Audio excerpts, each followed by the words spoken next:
85 bilyon. Nakahanap ang Nigeria ng 48 bilyong bariles ng langis, isang reserba na kayang makipagkumpetensya sa Saudi Arabia. Agad na pumasok ang parehong Estados Unidos at Sina. Ngunit tinanggihan ng Nigeria ang dalawa at nagulat ang buong mundo.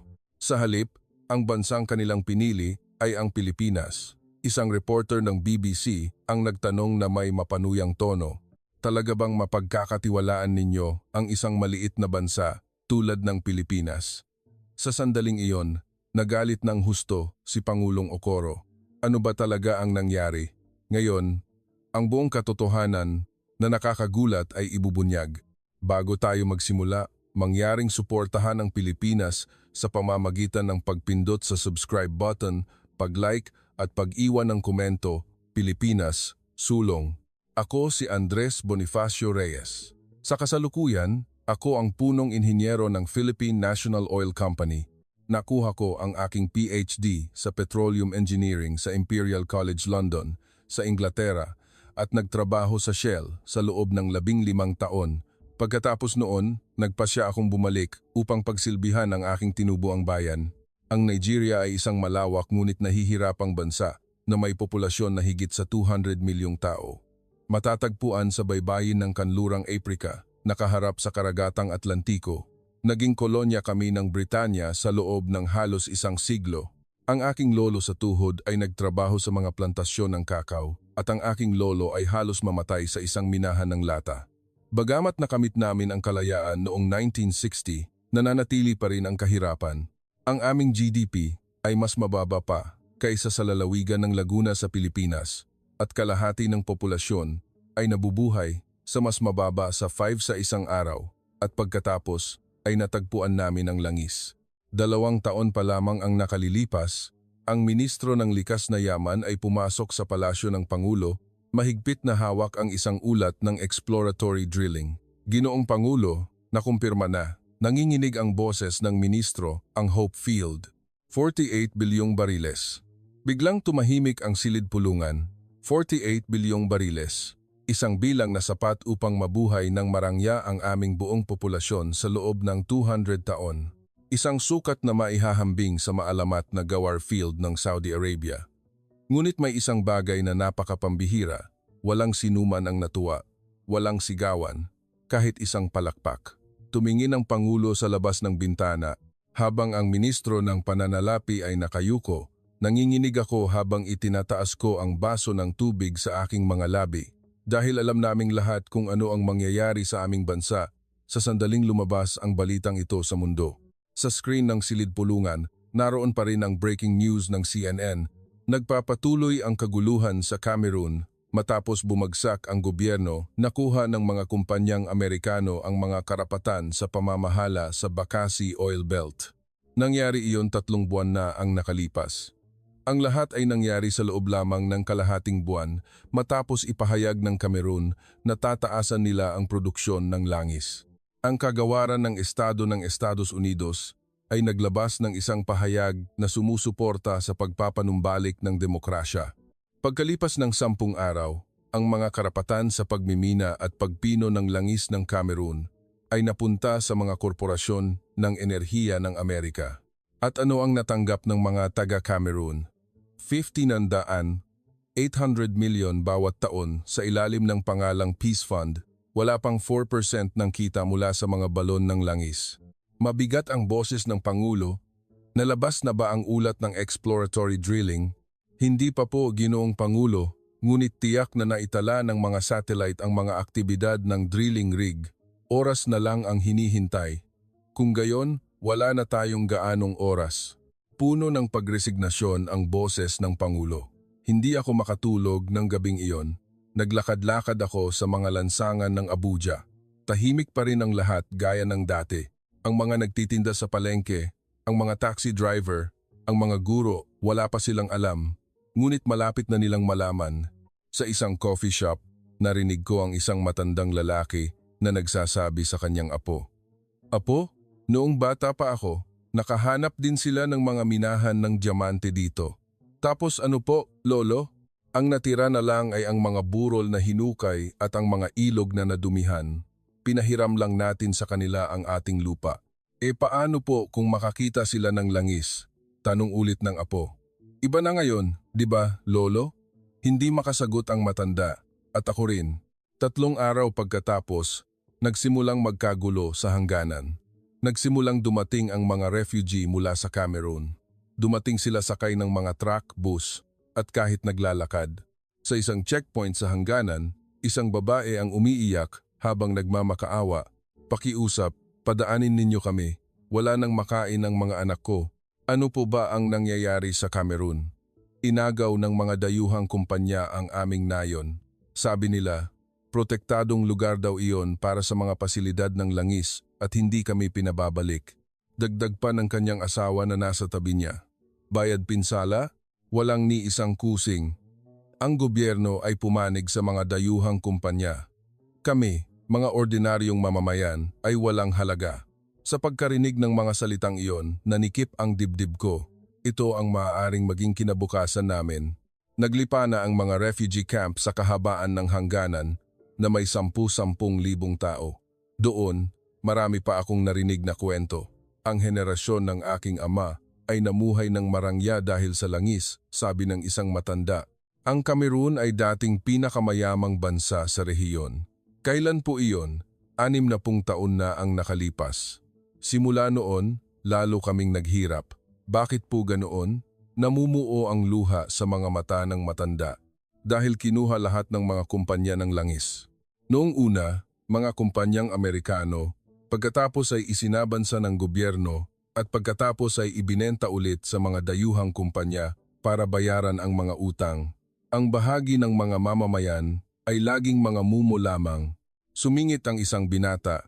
Nagtrabaho ako sa isang oil rig sa loob ng 14 na oras bawat araw. Ang sahod ko ay 280 bawat buwan. At ang mga dayuhang inhinyero, ang mga inhinyerong Amerikano, 12,000 bawat buwan. Pareho lang naman ang trabaho. Kung magrereklamo ka, kinabukasan ay tatanggalin ka na.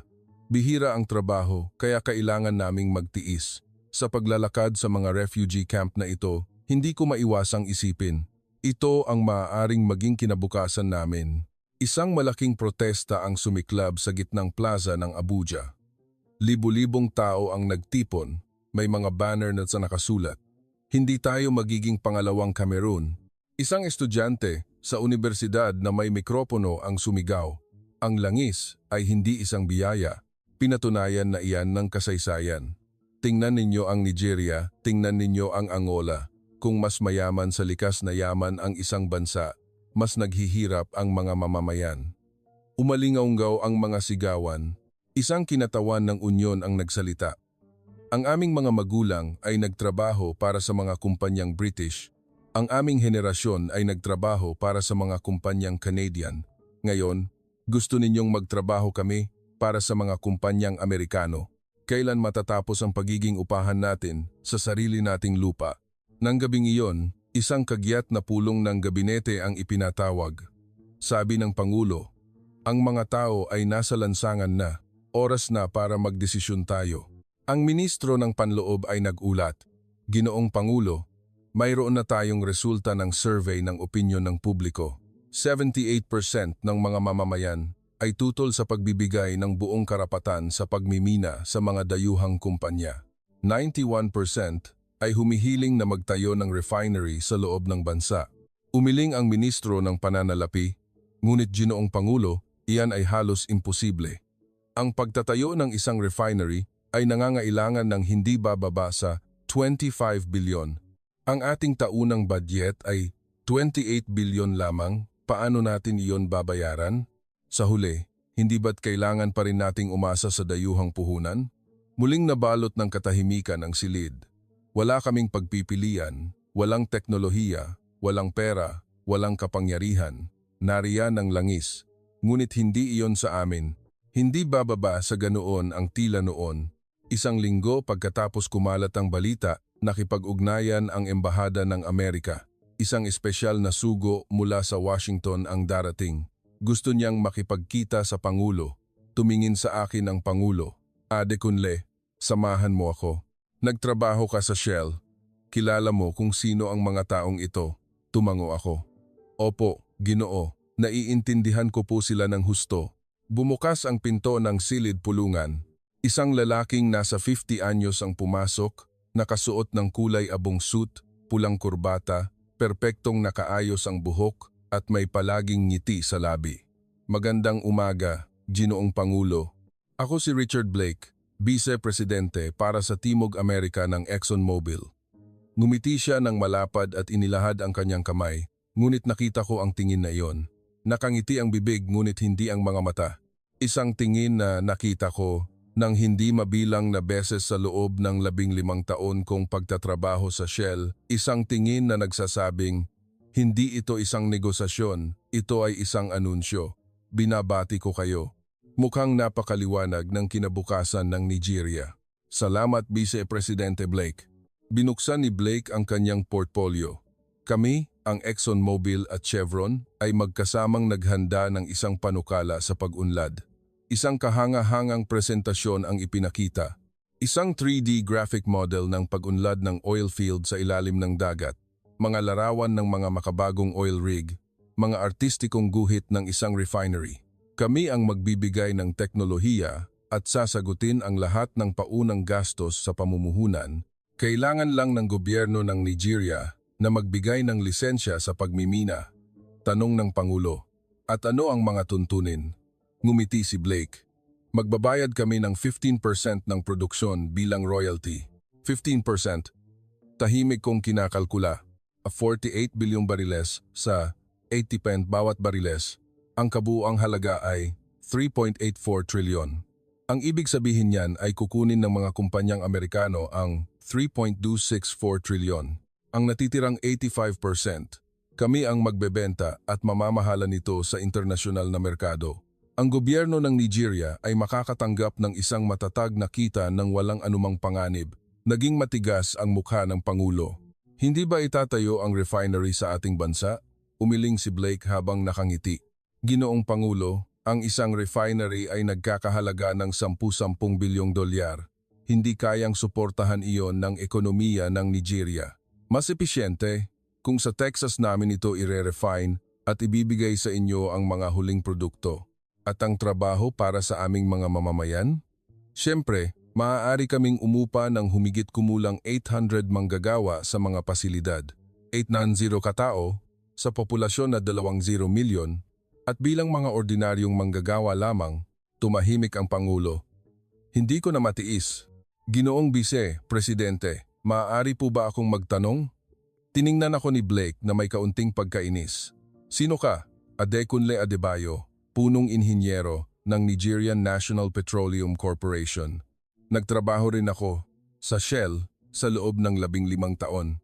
Nagbago ang kanyang tingin, isang pagkilala sa isang kasamahan sa industriya at kasabay nito, isang paghamak. Naiintindihan ko. Ano ang tanong mo? Alam niyo po ba kung ano ang ginawa ng Norway? Bahagyang nanigas ang ngiti ni Blake. Norway?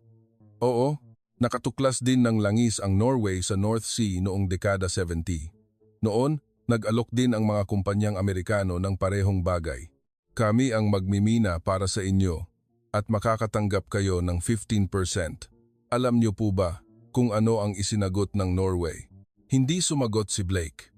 Sinabi nila, hindi. Kami mismo ang gagawa nito. Nagtayo sila ng isang pambansang kumpanya, nag-aral ng teknolohiya, nagtayo ng mga refinery. Alam niyo po ba kung magkano na ang Sovereign Wealth Fund ng Norway ngayon? Imayan, 7 trilyon. Bawat mamamayan ay hindi direktang nagmamay-ari ng mga ari-arian na nagkakahalaga ng 1,300,000. Lubos na katahimikan ang bumalot sa silid. Nawala na ang ngiti ni Blake. Sinabi niya, Dr. Adebayo, magkaiba ang Norway at Nigeria. Saan po sila magkaiba? Ang Norway ay isang maunlad na bansa. Mayroon silang teknolohiya, puhunan, infrastruktura. Samantalang ang Nigeria, binitin niya ang pangungusap, ngunit narinig naming lahat ang kasunod. Ang Nigeria ay isang di maunlad na bansa. Ano ang magagawa ninyo? Gawin na lang kung ano ang sinasabi. Bumaling siya sa Pangulo. Ginoong Pangulo, hayaan ninyo akong maging tapat. Bumaba ang kanyang boses. Ang seguridad ng rehiyong ito ay napakahalaga. Nakita na ninyo ang sitwasyon sa Cameroon. Nanliit ang mga mata ng Pangulo. Ano ang ibig mong sabihin? Ang isang hindi matatag na gobyerno ay isang malaking panganib sa pag-unlad ng mga likas na yaman. Kung makikipagtulungan kayo sa amin, titiyakin din ng gobyerno ng Estados Unidos ang katatagan ng Nigeria. Natigilan ako. Iyon ay isang banta na sinabi ng may ngiti. Kung hindi kayo makikipagtulungan sa amin, magiging katulad ninyo ang Cameroon. Dahan-dahang nagsalita ang Pangulo. Ginoong Bise Presidente, pag-aaralan namin ito at sasagutin namin kayo sa lalong madaling panahon. Tumayo si Blake. Siyempre, pero wala na tayong gaanong oras. Marami pang ibang interesadong partido. Umalis siya sa silid. Nagsara ang pinto at isang mabigat na katahimikan ang bumalot sa silid. Adekunle, sabi ng Pangulo. Tama siya. Hindi natin kayang gawin ito ng mag-isa. Sumagot ako ng matapat. Ginoong Pangulo, sa praktikal na pananaw, napakahirap. Kulang tayo sa teknolohiya, puhunan, at karanasan. Kaya kailangan nating tanggapin ang 16%? Umiling ako. Iyan ay isang pagnanakaw, Ginoong Pangulo. Isang pagnanakaw sa ating mga mamamayan. Kaya ano ang gagawin natin? Hinampas ng Pangulo ang mesa. Walang teknolohiya, walang pera, walang kapangyarihan sa pakikipagnegosasyon. Ano ang magagawa natin? Hindi ako makasagot. Sa sandaling iyon, nag-aalangang nagsalita ang ministro ng Ugnayang Panlabas. Ginoong Pangulo, nakipag-ugnayan din po ang China. China? Opo. Sinabi nila na mag-aalok sila ng mas magandang mga tuntunin. Bumuntong hininga ang Pangulo. Mas magandang mga tuntunin. Hindi ako mapakali dahil alam ko kung ano ang ibig sabihin ng mas magandang mga tuntunin ng China. Kinabukasan, dumating ang espesyal na sugo ng China. Ang pangalan niya ay Wang Wei, espesyal na kinatawan ng China National Petroleum and Gas Corporation. Iba ang kanyang kilos kumpara kay Blake. Isang magiliw na ngiti, isang mapagkumbabang boses, at isang magandang basket ng prutas.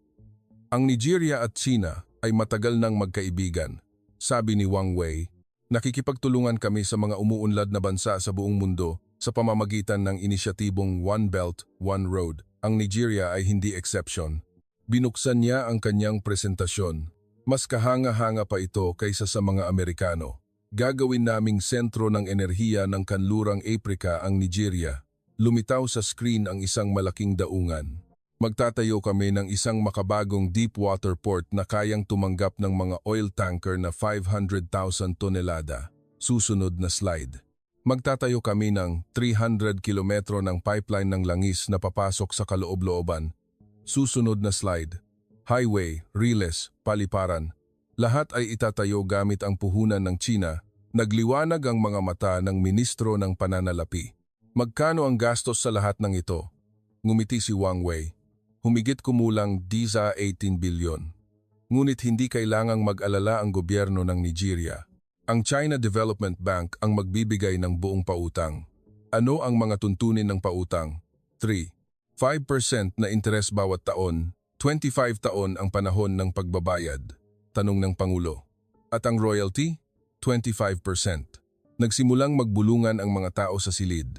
Ang mga Amerikano ay nag-alok ng 15% habang ang mga Tsino ay 25%. Handa silang magbayad ng karagdagang 10%. At higit pa, sasanayin namin ang 500 kabataang Nigerian sa Tsina mula sa teknolohiya ng langis, inhinyeriya, hanggang sa pamamahala. Lahat ay may scholarship. Bulalas ng ministro ng Ugnayang Panlabas. Ito ay talagang napakagandang mga tuntunin. Nananatili akong tahimik. Mayroong mali. Masyadong maganda para maging totoo. Walang libreng tanghalian sa mundong ito. Lalo na ang kabutihang ipinapakita ng isang malakas na bansa sa isang mahinang bansa. Nagsalita ako. Ginoong kinatawan Wang Wei, maaari po ba akong magtanong ng ilang bagay? Nanatili ang ngiti ni Wang Wei at tumango. Siyempre, Dr. Adebayo, ang 2 bilyong pautang, kasama ang puhunan at interes, magkano ang kabuuang babayaran? Bahagyang nanigas ang ngiti ni Wang Wei. Kung kakalkulahin, aabot ito sa humigit kumulang 28 bilyon. Kaya sa loob ng 25 taon, magkano ang babayaran namin bawat taon? Humigit kumulang 0.1 bilyon bawat taon. Nagulat ang ministro ng pananalapi. Ang ating taunang budget ay 28 bilyon at gusto ninyong gamitin namin ang Talima 1 bilyon para magbayad ng utang? Ngunit magkakaroon kayo ng kita mula sa langis. Madali ninyo itong mababayaran. Tinanong ko ang susunod na tanong. Paano kung bumagsak ng husto ang presyo ng langis? Iwinagayway ni Wang Wei ang kanyang kamay. Hindi iyan mangyayari. 8 taon na ang nakalilipas. Ang presyo ng langis ay bumagsak mula 110 hanggang 28 bawat bariles. Gumuho ang ekonomiya ng Cameroon noon mismo. Paano kung maulit iyon?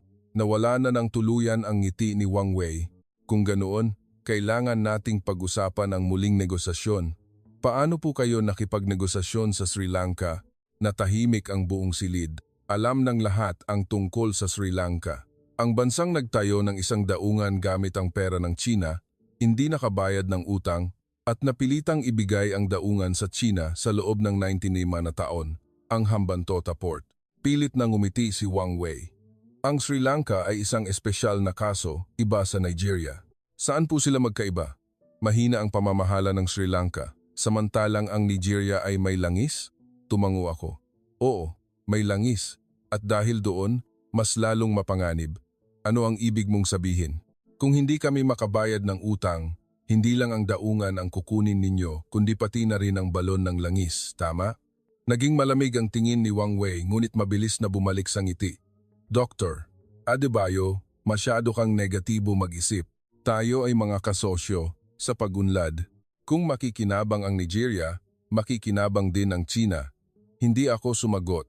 Tinuruan ako ng 15 taon sa industriyang ito ng isang bagay.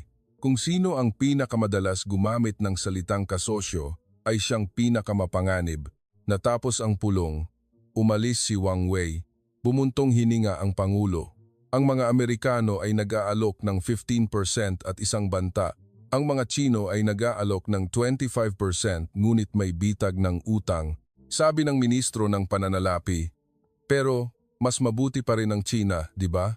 Nagbigay sila ng dagdag na 10%. Umiling ako.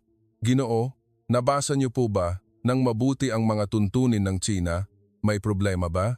Ang karapatang magpatakbo ng daungan sa loob ng 50 taon, ang karapatang magpatakbo ng pipeline sa loob ng 30 taon, at ang refinery ay magkatuwang na patatakbuhin. Hindi ba maganda ang magkatuwang na pagpapatakbo? Nakita niyo po ba ang istruktura ng pagmamay-ari? China 70%, Nigeria 30%. Tayo ang minoridad na may-ari, wala tayong karapatang bumoto. Nagdilim ang mukha ng ministro ng pananalapi. Kaya pala, sa katunayan, kinuha na nila lahat.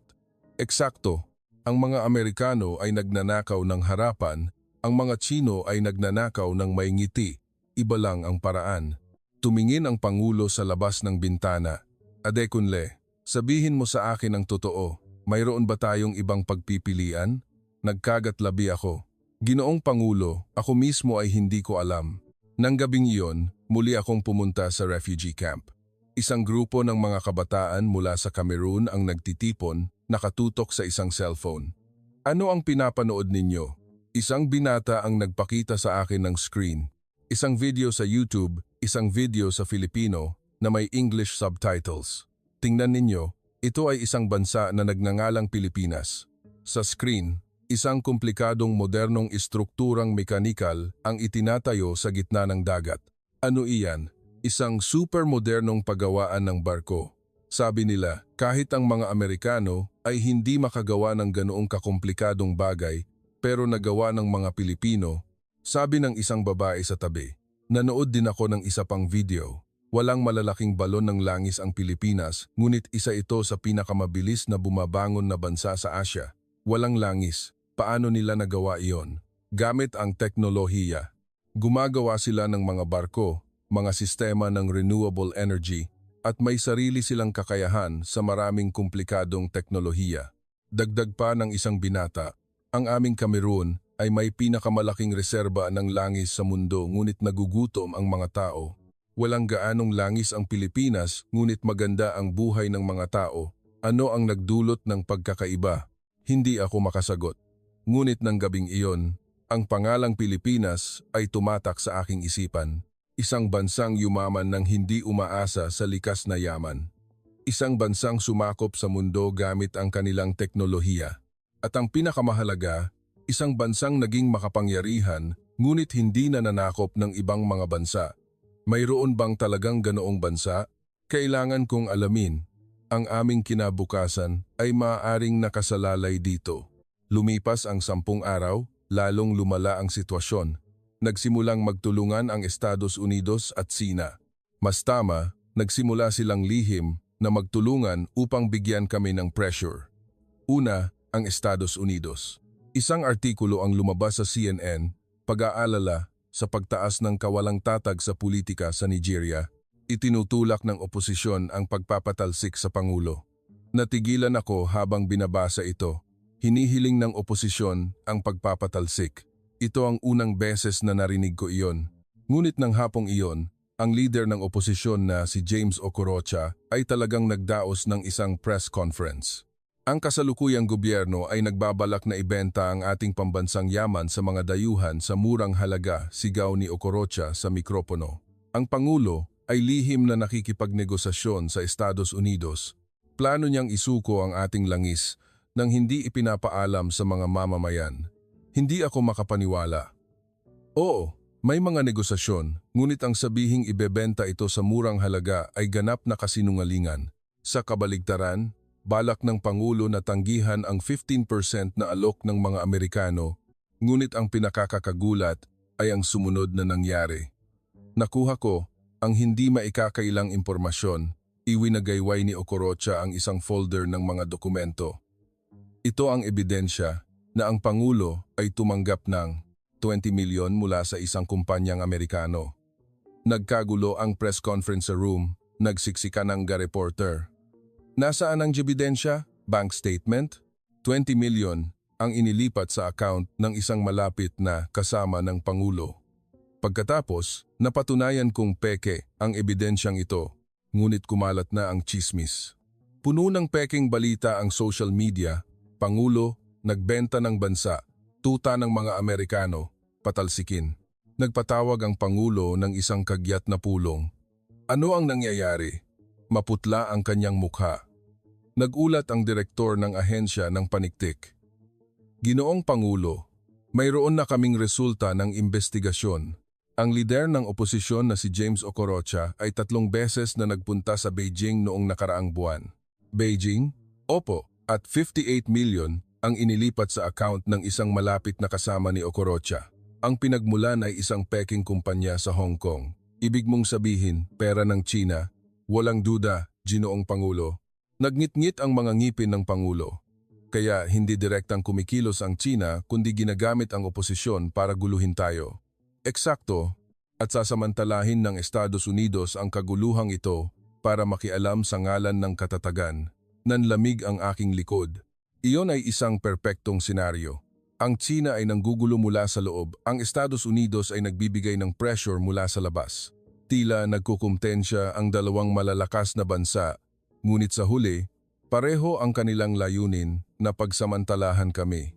Adekunle, tinawag ako ng Pangulo. Tama ka, maging Estados Unidos man o China, hindi nila tayo itinuturing na kasosyo, itinuturing lang nila tayong biktima. Ginoong Pangulo, mayroon pa bang ibang pagpipilian? Isang pangatlong daan? Nagkagatlabi ako. Muling bumalik sa aking isipan ang mga imahe mula sa refugee camp, Pilipinas. Isang bansang yumaman ng walang langis. Isang bansang gumawa ng mga teknolohiya na kahit ang mga Amerikano ay humanga. Ginoong Pangulo, may gusto po akong alamin. Ano iyon? Pilipinas. Itinaas ng Pangulo ang kanyang kilay. Pilipinas, iyong maliit na bansa sa Asia? Opo. Ang kanilang teknolohiya sa pandagat ay sinasabing nangunguna sa mundo. Huminga ako ng malalim at sinasabi nila na bagamat naging isang rehiyonal na kapangyarihan, hindi kailanman nanakop ng ibang bansa ang Pilipinas. Natahimik ang silid, dahan-dahang nagsalita ang Pangulo. Mayroon bang talagang ganoong bansa? Aalamin ko po, Ginoong Pangulo. Gabi-gabing naghanap ako ng mga dokumento. Habang lalo kong pinag-aaralan ang Pilipinas, lalo akong namamangha. Una, ang kasaysayan. Ang Pilipinas ay dumanas ng higit sa 200 taon ng kolonyalismo ng Espanya at halos 10 taon sa ilalim ng pamamahala ng Amerika. Pagkatapos nito ay ang mga sunod-sunod na digmaan na sumira sa bansa.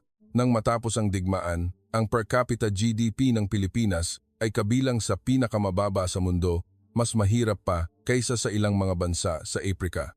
Ngunit ngayon, ang kanilang per capita GDP ay kahanga-hangang lumalago at itinuturing silang isang bagong economic tiger ng Asia. Isang ekonomiya na kabilang sa top 40 sa mundo, isang milagrosong pag-unlad sa loob ng ilang dekada. At ang nakakagulat ay nakamit nila ito nang hindi umaasa sa masaganang mapagkukunan ng langis at gas. Paano nangyari iyon? Pinag-aralan ko ang mga industriya ng Pilipinas, paggawa ng barko at inhinyeriyang pandagat. Ang Pilipinas ay umuusbong bilang isang pandaigdigang sentro para sa paggawa ng barko at mga komplikadong istrukturang mekanikal. Lalo na sa larangan ng mga istruktura sa malayo sa Pampang, mayroon silang natatanging kakayahan, espesyal kung binigyang pansin ang mga FPSO. Ang FPSO ay isang lumulutang na sistema na gumagana bilang isang pabrika sa dagat, ginagamit para sa pagmimina, pagproseso, pag-iimbak, at pag-export ng krudo. Hindi ito nangangailangan ng sistema ng pipeline papunta sa Pampang, isang perpektong teknolohiya para sa mga bansang tulad ng aming Nigeria. Ang Pilipinas ay may sariling kakayahan sa pagdidisenyo, paggawa at pagpapatakbo ng mga komplikadong sistemang ito na kumukuha ng malaking bahagi sa pandaigdigang merkado. Pinag-aralan ko rin ang tungkol sa Philippine National Oil Company. Ito ay isang negosyong pag-aari ng gobyerno ng Pilipinas.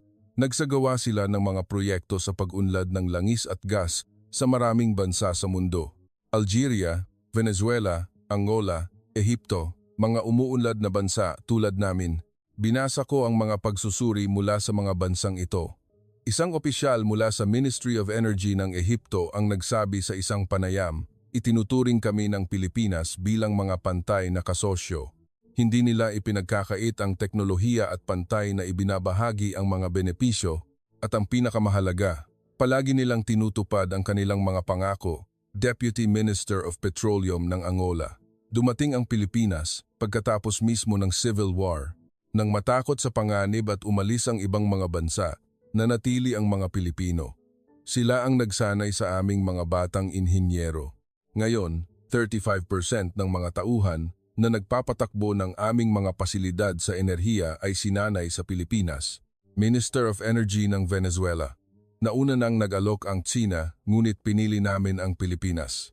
Gusto ng China na magtayo ng daungan at kunin ang karapatang magpatakbo sa loob ng 99 na taon. Ang Pilipinas, sa kabilang banda, ay nagmungkahi na magtayo ng daungan at ilipat ang teknolohiya sa amin pagkatapos ng 30 taon. Ito ay ganap na magiging pag-aari ng Venezuela. Sa pagbabasa ng mga dokumentong ito buong gabi, napaluha ako. Mayroon talagang ganoong bansa. Isang bansang pumili ng pakikipagtulungan sa halip na pagsasamantala, isang bansang marunong magbahagi sa halip na mang-agaw. Kinaumagahan, tumakbo ako sa palasyo ng Pangulo. Ginoong Pangulo, natagpuan ko na. Binasa ng Pangulo ang aking ulat. Bawat pahina, nagbabago ang kanyang ekspresyon. Totoo ba ito? Talagang ginagawa ito ng Pilipinas? Paglilipat ng teknolohiya, pantay na paghahati ng benepisyo. Lahat ng impormasyon ay napatunayan na, Ginoong Pangulo. At may isa pa. Binuklat ko ang huling pahina. Ito ang lakas militar ng Pilipinas. Militar. Ang Pilipinas ay kasalukuyang isa sa mga nangungunang kapangyarihang militar sa rehiyon ng Timog Silangang Asya. Ang kanilang hukbo ay itinuturing na isa sa pinakamahusay sa labanan at pinakamayaman sa karanasan sa mundo. Sa ganyang lakas, napakadali sanang sakupin ang Nigeria. Nanlaki ang mga mata ng Pangulo, kaya bakit hindi sila nananakop ng ibang mga bansa? Huminga ako ng malalim at sumagot. Mula nang magkaisa ang bansa noong 1975, hindi kailanman naglunsad ng digmaang pananakop ang Pilipinas. Sa loob ng mahigit 40 taon, nagpadala sila ng mga tropa para lumahok sa mga misyon ng UN sa pagpapanatili ng kapayapaan. Hindi kailanman sila umagaw ng lupa o nagnakaw ng likas na yaman ng ibang bansa Tumingin ang Pangulo sa labas ng bintana. Lakas para sa depensa, hindi para sa pag-atake. Eksakto, Ginoong Pangulo. Ang doktrinang militar ng Pilipinas ay depensa at pagpigil. Dahan-dahang tumango ang Pangulo, Adekunle, humanap ka ng paraan para makipag-ugnayan sa Pilipinas. Opo, Ginoong Pangulo. Pumunta ako sa Embahada ng Pilipinas sa Abuja. Mukha itong isang maliit na opisina kaysa sa isang embahada na may iilang tauhan lamang. Ipinapakita nito na hindi gaanong malapit ang relasyon ng dalawang bansa. Dumating ako ng walang appointment. Kayo po ang tagapayo ng Pangulo. Ano po ang maipaglilingkod ko? Tanong ng receptionist na may pagtataka. Gusto kong makausap ang consul, napaka-urgent po nito. Makalipas ang ilang sandali, isang lalaking nasa 40 anyos ang lumabas. Magandang araw, ako po si Jose Rizal, konsul ng Embahada ng Pilipinas. Ako po si Adekunle Adebayo, punong inhinyero ng National Oil Corporation. Pumasok kami sa isang maliit na silid pulungan. Nagtimpla ng tsaa ang konsul at nagtanong, ano po ang maitutulong ko sa inyo? Huminga ako ng malalim at sinabi, gusto kong malaman kung interesado ang Pilipinas na makilahok sa pag-unlad ng aming mga mapagkukunan ng langis at gas. Ibinaba ng konsul ang tasa ng tsaa. Paumanhin, maaari niyo po bang ulitin? Nakatuklas kami ng isang 40 bilyong bariles na oil field sa malayo sa Pampang. Nag-alok na ang Estados Unidos at China, ngunit naghahanap kami ng isang pangatlong kasosyo. At sinasabi ninyo na ang kasosyong iyon ay ang Pilipinas. Gusto naming alamin ang posibilidad na ito. Tila natahimik sandali ang konsul. Pagkatapos ay maingat siyang nagsalita, Dr. Adebayo, sa totoo lang, wala akong autoridad na sagutin ang tanong na ito dito. Ito ay isang usapin na pagpapasyahan ng gobyerno sa aming bansa. Alam ko po, iyon ang dahilan kung bakit hinihiling ko sa inyo na iparating ang mensaheng ito. Siyempre, ngunit maaari po ba akong magtanong? Sige po, bakit Pilipinas, ang Estados Unidos o China ay may mas malaking puhunan at karanasan? Inilabas ko ang mga dokumentong inihanda ko. Ang gusto namin ay isang kasama, hindi isang tagapamahala. Tumango ang konsul habang tinitingnan ang mga dokumento. Ang Pilipinas ay isang kapangyarihang hindi nananakop, patuloy ko. Sa loob ng 40 taon, hindi kayo nanakop ng anumang bansa. Isang bansang may lakas ngunit walang masamang hangarin, may teknolohiya ngunit walang tendensiyang magmonopolyo, naghahanap ng kita ngunit hindi nagsasamantala. Kailangan namin ng isang kasosyo na tulad niyan. Namuo ang luha sa mga mata ng konsul. Ipapaabot ko po ito sa aking bansa sa lalong madaling panahon. Salamat po. Pag-alis sa embahada, nakaramdam ako ng kaba. Papayag kaya ang Pilipinas? Magiging interesado kaya sila sa isang maliit na bansa tulad namin? Ngunit nawala ang aking mga alalahanin. 5 araw pagkatapos, tumawag sa akin ang konsul. Dr. Adebayo, may positibong tugon mula sa aming bansa. Talaga po, ang Philippine National Oil Company at ang Department of Energy ay magpapadala ng isang delegasyon ng mga eksperto para sa isang field survey. Inaasahang darating sila sa susunod na linggo. Kumabog ang aking dibdib. Ganoon kabilis?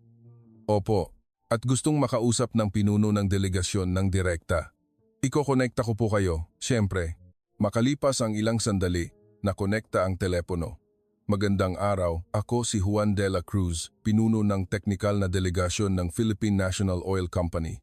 Kalmado ang kanyang boses. Ako si Adekunle Adebayo. Salamat po sa inyong pagtawag. Walang anuman. Kami po ang dapat magpasalamat. Salamat sa Nigeria sa pagtingin sa Pilipinas bilang isang kasosyo. Nagulat ako. Ang saloobin ni Blake mula sa Estados Unidos ay, nagbibigay kami ng pabor sa inyo. Ang saloobin ni Wang Wei mula sa Tsina ay, makikinabang kayo kung makikipagtulungan kayo sa amin. Samantalang ang lalaking ito ay nagsasabi, salamat sa pagtingin sa amin bilang isang kasosyo. Isang saloobin na hindi ko pa naranasan. Ginoong de la Cruz, maaari po ba akong magtanong? Siyempre, bakit po kayo sumagot ng ganoon kabilis? Kami ay isang maliit na bansa lamang. Ngumiti si Ginoong de la Cruz. Dr. Adebayo, ang Pilipinas ay dati ring isang maliit at mahirap na bansa. Oo, 40 taon na ang nakalilipas, kami ay isa sa mga pinakamahihirap na bansa sa mundo, sinira ng digmaan. Walang pumapansin sa amin. Noon, ilang mga palakaibigang bansa ang tumulong sa amin. Tinuruan nila kami ng teknolohiya, pinahiram kami ng puhunan, binigyan kami ng pagkakataon. Tahimik akong nakikinig. Hindi namin kailanman kinalimutan ang pasasalamat na iyon. Kaya ngayon na kaya na namin, ang gusto naming gawin ay tratuhin ang ibang mga bansa sa parehong paraan. Pakikipagtulungan, hindi pagsasamantala. Iyan ang landas na natutunan ng Pilipinas. Natigilan ako. Ito ang unang pagkakataon na narinig ko ang mga salitang ito mula sa isang makapangyarihang bansa. Magkikita tayo sa susunod na linggo, Dr. Adebayo. Opo, maghihintay po kami. Ibinaba ko ang telepono. Matagal akong nakaupong tahimik. Mayroon talagang ganoong bansa. Mayroon talagang ganoong mga tao. Tumakbo ako sa palasyo ng Pangulo. Ginoong Pangulo, pumayag na sila. Hindi ko malilimutan ang araw na dumating ang delegasyon ng Pilipinas. Sa paliparan, nakita ko ang maraming mga kabataang nasa 30 tawang 40 taong gulang sa delegasyon ng 15 inhinyero. Nang dumating si Blake, mayroon siyang 30 kasama. Lahat ay nakasuot ng suit. Nang dumating si Wang Wei, mayroon siyang 40 kasama. Lahat ay nakasuot ng itim. Iba ang delegasyon ng Pilipinas. Nakasuot sila ng mga damit pang trabaho, may hawak na helmet. Sa halip na mga leather briefcase, mayroon silang mga laptop at mga instrumentong panukat. Ang pinuno ng delegasyon, si Ginoong Juan de la Cruz, ay nasa 60 anyos, may puting buhok, mabait na tingin, at makapal na kalyo sa mga kamay. Mga kamay ng isang taong nagtrabaho ng husto sa labas. Isang malaking karangalan. Ako po si Juan de la Cruz. Inilahad niya ang kanyang kamay. Adebayo, salamat sa pagdating ninyo mula sa isang malayong lugar. Walang anuman. Kami po ang dapat magpasalamat sa pagbibigay sa amin ng pagkakataong ito. Sa sasakyan mula sa paliparan papunta sa hotel, nagtanong si Ginoong de la Cruz, Dr. Adebayo, ano ang schedule bukas? Sa umaga, makikipagkita po kayo sa Pangulo, sa hapon ay bibisitahin ang oil rig. Gaano katagal bago makarating sa oil rig? 60 oras sakay ng helicopter, tumango si Ginoong de la Cruz. Kung gayon, maaari po ba kaming humiling ng isang maikling presentasyon ngayong gabi? Gusto naming tingnan ang mga datos ng heolohiya bago pumunta sa field, nagulat ako. Sa unang araw, si Blake ay humiling ng reservation sa pinakamagarang restaurant. Sa unang araw, si Wang Wei ay humiling na manood ng isang tradisyonal na palabas. Samantalang si Ginoong de la Cruz, sa unang araw, ay gustong magtrabaho. Siyempre, ihahanda ko po ang mga dokumento. Nang gabing iyon, nagsimula ang pulong sa conference room ng hotel. Ipinakita ko ang mga datos ng heolohiya ng Hope Field. Ang average na lalim ay 2,400 metro, sa ilang lugar ay umaabot sa 2,800 metro. Ang tinatayang reserba ay 48 bilyong bariles. Ang kalidad ng krudo ay light, 32 degrees API. Isang inhinyerong Pilipino ang nagtaas ng kamay. Ano ang inyong target para sa recovery rate? Sa kasalukuyan, ang pagtatansya ng panig ng Amerika ay 65%. Kumunot ang noo ng inhinyero. 65%. Bakit napakababa? Medyo nalito ako dahil iyon ang average na recovery rate para sa mga deep water field, mga 60,070%. Sumingit si Ginoong de la Cruz. Dr. Adebayo, sa teknolohiya ng Pilipinas, maaari nating maabot ang 85%. 85%. Opo, kung gagamitin natin ang teknolohiyang EOR, Enhanced Oil Recovery. Nang makita ang aking pagtataka, ipinaliwanag ni Ginoong de la Cruz. Ito ay isang teknolohiya ng pag-iniksyon ng tubig at gas sa balon ng langis upang itulak palabas kahit ang mga patak ng langis na nakakulong sa mga bitak ng bato. Ang karagdagang gastos ay humigit kumulang 4 bawat bariles, ngunit ang produksyon ng recovery ay tumataas ng 20%. Napakalaki ng benepisyong pang-ekonomiya. Kinakalkula ko sa isip, 20% ng 48 bilyong bariles ay 9.6 bilyong bariles. Sa presyong labang 80 bawat bariles, iyon ay labang 768 bilyon, halos 7 trilyon na mawawala sa amin. At may isa pa, Binuksan ni Ginoong de la Cruz ang kanyang laptop. Ito ang plano sa pag-unlad ng FPSO sa lugar na ito. Mas angkop ang isang FPSO kaysa sa isang pipeline papunta sa Pampang.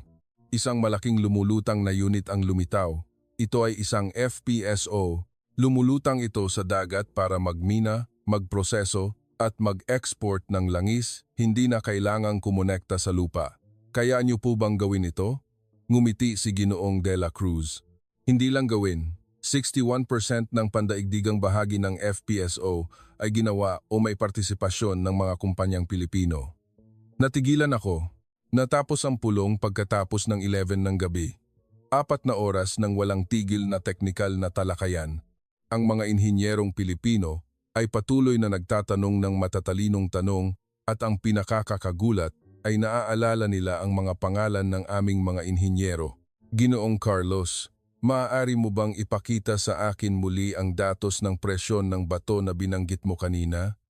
Binibining Maria, napakahusay ng iyong pagsusuri sa daloy.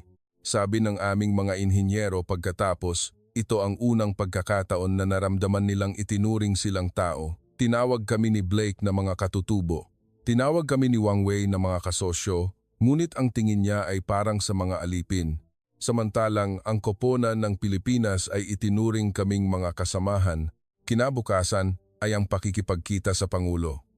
Tanong ng Pangulo, Ginoong de la Cruz, ano ang mga tuntuning gusto ng Pilipinas?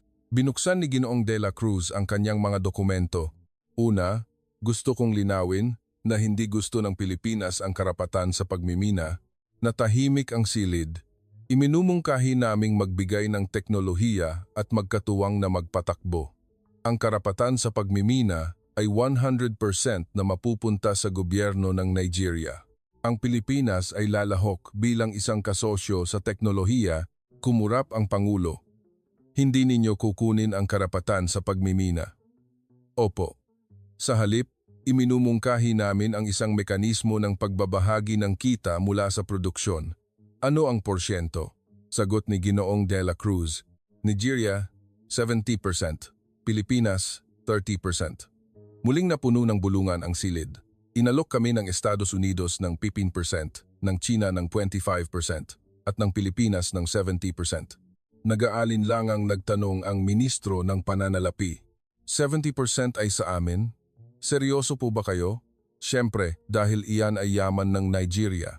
Nagbibigay kami ng teknolohiya at puhunan at bilang kapalit ay tumatanggap ng 30% ng kita. Nagtanong ang Pangulo ng maingat. At ang refinery, itatayo namin ito sa Nigeria. Isang refinery na may kapasidad na 400,000 bariles bawat araw gamit ang teknolohiya ng Pilipinas. Ang tinatayang gastos ay humigit kumulang 0.6.5 bilyon. Tutulungan namin kayong mangutang mula sa mga pampublikong bangko ng Pilipinas at maaari ninyong bayaran ang utang gamit ang kita mula sa langis. 1.8% na interes bawat taon, 25 taon ang termino. Muling nayanig ang silid. Nag-alok ang China ng 3.5%, ang Pilipinas ay kalahati lamang. Nagtanong ako, paano kung hindi kami makabayad ng utang? Mariing sumagot si Ginoong de la Cruz, magrenegosasyon tayo. Hindi kumukumpiska ng ari-arian ang Pilipinas. Bakit? Ang kunin ito tulad ng kaso ng Sri Lanka, hindi ba't mas makikinabang ang Pilipinas? Natahimik sandali si Ginoong de la Cruz at sinabi, Dr. Adebayo, ang Pilipinas ay dati ring napakahirap. Nasa bingit kami ng pambansang pagkalugi. Noon, ang aming mga mamamayan ay nag-abuloy pa ng ginto para bayaran ang utang ng bansa. Naiintindihan namin ang bigat ng utang kung gaano ito kasakit. Lubos na katahimikan ang bumalot sa silid. Gusto namin ng isang pangmatagalang pakikipag-ugnayan, hindi isang panandaliang kita. Kung babagsak ang Nigeria, mawawalan din ang Pilipinas. Kung magiging malakas at mayaman ang Nigeria, magkakaroon din ang Pilipinas ng isang matatag na mapagkukunan ng langis. Namuo ang luha sa mga mata ng Pangulo. Ginoong de la Cruz, bakit ginagawa ito ng Pilipinas? Sa totoo lang, hindi ko maintindihan. Kalmadong sumagot si Ginoong de la Cruz. Ginoong Pangulo, ang aming bansa ay dati ring sinakop ng mga dayuhan, inapi sa loob ng daan-daang taon. Naranasan namin ang mga malulupit na digmaan. Nabuhay kami sa ilalim ng pressure ng mga malalakas na bansa. Bahagyang naging emosyonal ang boses ni Ginoong de la Cruz. Naiintindihan namin ang sakit ng isang maliit at mahinang bansa, kaya nang magkaroon kami ng lakas, nangako kami sa aming sarili na hindi namin gagawin ang parehong bagay sa iba. Pakikipagtulungan, hindi pagsasamantala. Iyan ang landas na pinili ng Pilipinas. Bumalot ang katahimikan sa silid. Tumayo ang Pangulo at inilahad ang kanyang kamay. Ginoong de la Cruz, pag-aaralan pa namin ito at sasagutin namin kayo. Siyempre, dahan-dahan lang po. Kinabukasan, pag-alis ng delegasyon ng Pilipinas, isang bagyo ang dumating. Una, bumalik si Richard Blake mula sa Estados Unidos. Sa pagkakataong ito, hindi siya nakangiti. Ginoong Pangulo, narinig kong nakipag-ugnayan kayo sa panig ng Pilipinas. Pinag-aaralan namin ang maraming pagpipilian. Naging malamig ang tingin ni Blake. Hayaan ninyo akong maging tapat. Ang Pilipinas ay maaaring kasosyo ng Estados Unidos, ngunit ang seguridad ng enerhiya ay ibang usapin.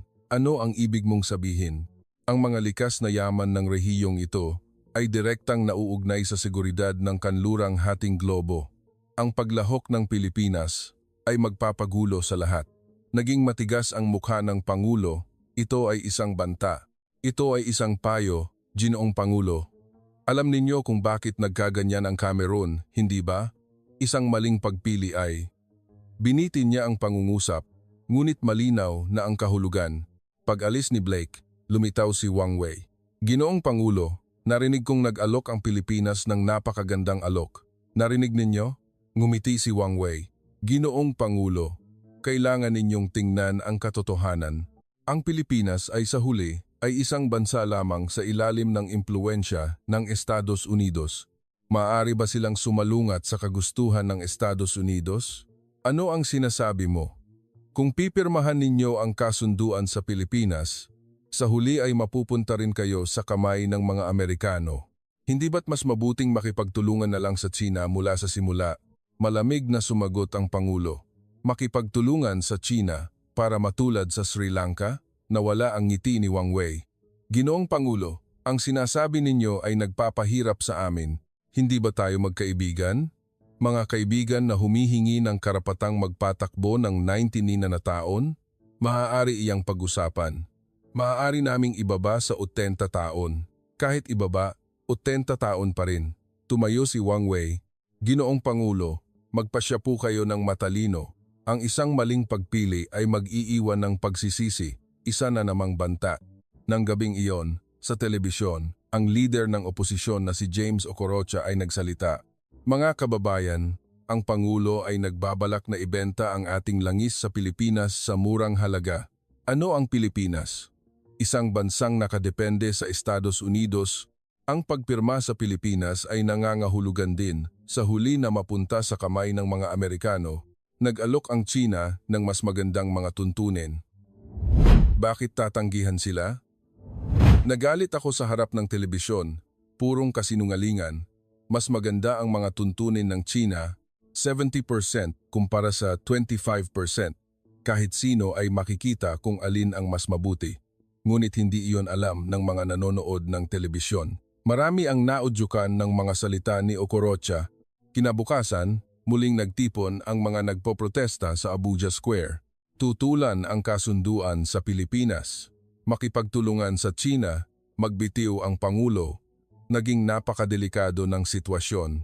Sa sandaling iyon, nakipag-ugnayan ang BBC, humihiling ng isang panayam sa Pangulo. Tumutol ako. Ginoong Pangulo, ang BBC ay isang kanluraning media outlet. Magtatanong lang sila ng mga tanong na makakasama sa atin, ngunit umiling ang Pangulo. Adekunle, ang pag-iwas ay lalo lang magpapalala sa sitwasyon. Kailangan nating harapin ito. Nakatingin ang buong mundo. Kailangan nating ipaliwanag ng malinaw kung bakit pinili natin ang Pilipinas. Sa araw ng panayam, dumating ang reporter ng BBC na si James Hamilton. Isang puting lalaki na nasa 50 anyos na may matatalas na mata at mapanuyang ngiti sa labi. Nang makita ko ang ekspresyong iyon, alam kong dumating siya para pagtawanan kami. Nagsimulang umandar ang kamera.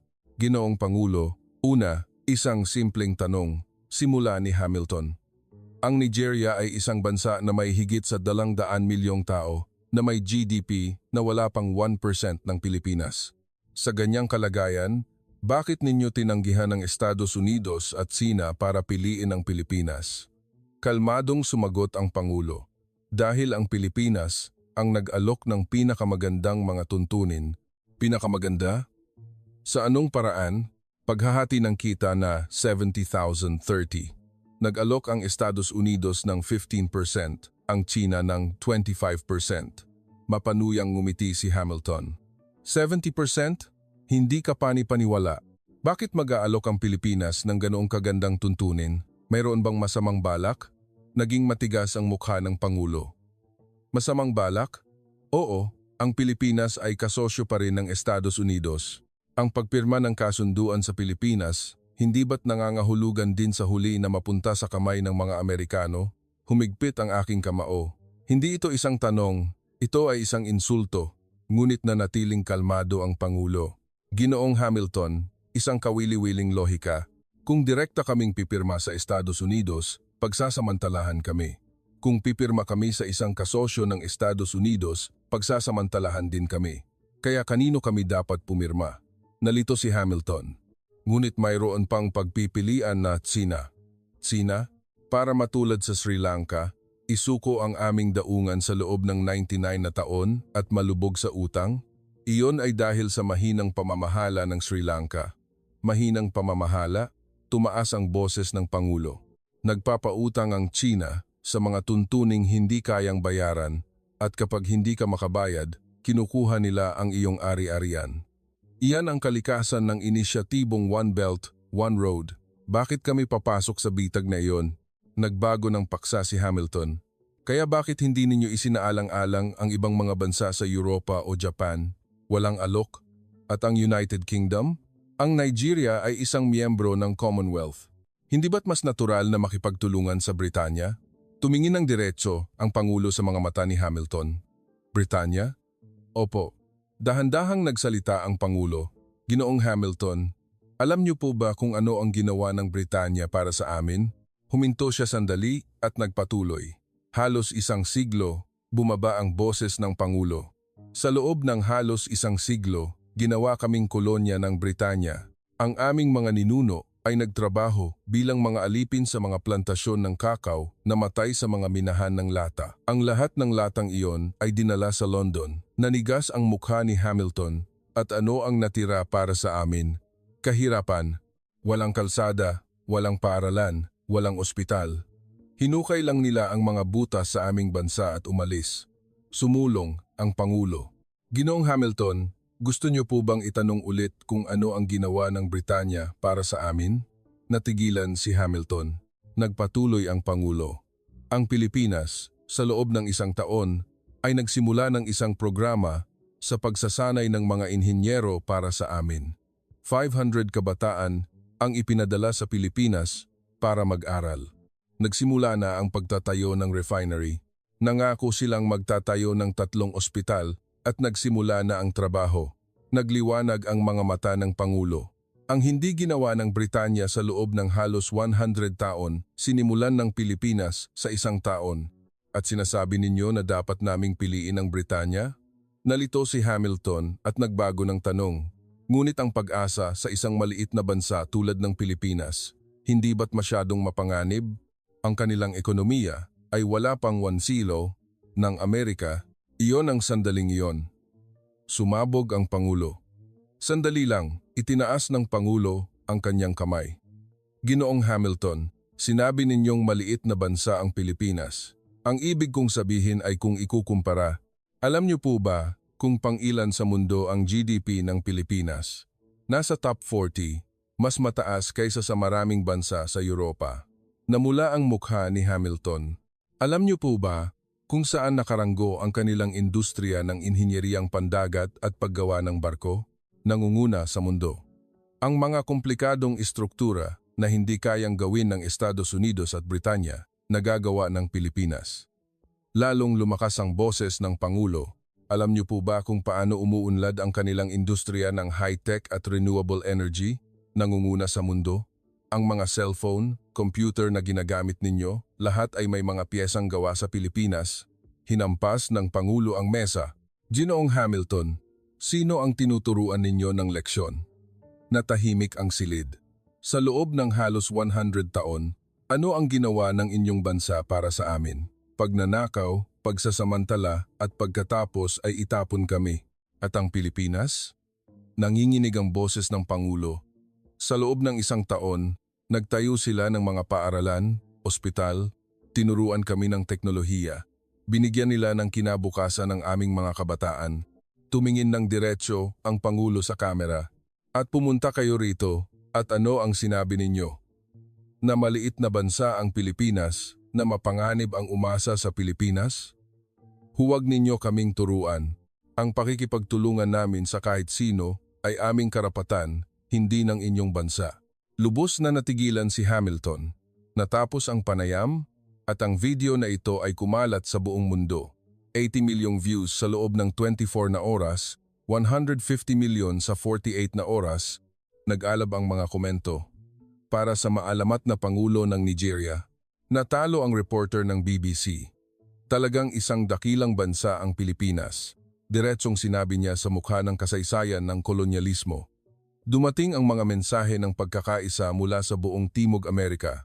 Pangulo ng Peru, ikinagagalak namin ang katapangan ng Nigeria. Pangulo ng Colombia, pag-aaralan din namin ang pakikipagtulungan sa Pilipinas, Ecuador, Bolivia, Paraguay ay nakipag-ugnayan din. Gusto rin naming makipagtulungan sa Pilipinas.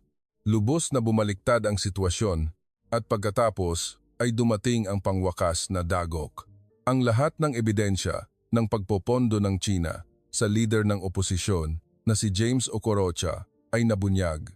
Bank statement ng 78 milyon, mga larawan ni Okorocha na nakikipagkita sa mga matataas na opisyal ng CNPC sa Beijing at isang audio recording. Patalsikin ang Pangulo at bibigyan namin kayo ng karagdagang dalang 300 milyon. Nagalit ang buong bansa. Traidor, nagbenta ng bansa, ikulong. Nahuli si Okorocha sa paliparan habang sinusubukang tumakas. Inilabas ang resulta ng survey ng opinyon ng publiko. 93% ay sumusuporta sa pagpili sa Pilipinas. 89% ay sumusuporta sa Pangulo. Nanalo kami. 3 buwan pagkatapos, dumating sa daungan ang unang FPSO mula sa Pilipinas. 340 metro ang haba, 60 metro ang lapad. Isang dambuhalang istruktura na kasing laki ng 3 football field, made in the Philippines. Sabi ni Ginoong Juan de la Cruz, ang barkong ito lamang ay kayang mag-produce ng 200,000 bariles ng langis bawat araw. Sa pagtingin sa kahangahangang istrukturang ito, napaluha ako. Nariyan ang aming kinabukasan. 6 na buwan pagkatapos, na-produce ang unang bariles ng langis. Sa sandaling inilipat ang langis mula sa FPSO papunta sa oil tanker, pumalakpak ang lahat ng naroroon. Nagyakapan ang mga inhinyerong Pilipino at mga manggagawang Nigerian, hinigpitan ni Ginoong De La Cruz ang kamay ng isang inhinyerong Nigerian. Binabati kita. Simula pa lang ito, sumagot ang inhinyerong Nigerian na may luha sa mata. Salamat, maraming salamat sa inyo. Nandoon din ako. Sa edad kong 52, ito ang unang pagkakataon na nakakita ako ng ganitong eksena. Mga tao mula sa isang makapangyarihang bansa na pantay na nakikitungo sa mga tao mula sa isang mahinang bansa. Pakikipagtulungan sa halip na pagnanakaw, pagbabahagi sa halip na pangaagaw. 1 taon pagkatapos, natapos ang refinery. Kapasidad na 400,000 bariles bawat araw, ang pinakamalaking refinery sa kanlurang Aprika. Sa seremonya ng inaugurasyon, sinabi ng Pangulo, ngayon, hindi na tayo isang bansa na nagbebenta lamang ng krudo. Tayo ay isang bansa na kayang mag-refine ng langis at lumikha ng mga produkto. Na-produce ang unang batch ng gasolina. At alam nyo ba kung ano ang unang produktong ginawa mula sa batch na iyon ng gasolina? Iyon ay ang fuel na ibinigay ng libre sa mga refugee mula sa Cameroon. Umiiyak na sinabi ng isang refugee, mas maraming langis ang aming bansa ngunit walang pera ang mga tao para bumili ng gasolina. Nagsisimula pa lang ang Nigeria pero nagbabahagi na sa mga refugee. Ano ang nagdulot ng pagkakaibang ito? Umiling ang isa pa. Ang kasosyo, pumili sila ng isang kasosyo na kasama nilang umuunlad. Hindi isang kasosyo na marunong lang magsamantala. Inanunsyo ang unang kita, 28 bilyon. Ayon sa kasunduan, 70% o 19, 6 bilyon ay inilipat sa pambansang budget. 7 beses na mas malaki kaysa sa aming taunang budget, inanunsyo ng Pangulo. Sa perang ito, magtatayo tayo ng 200 paaralan.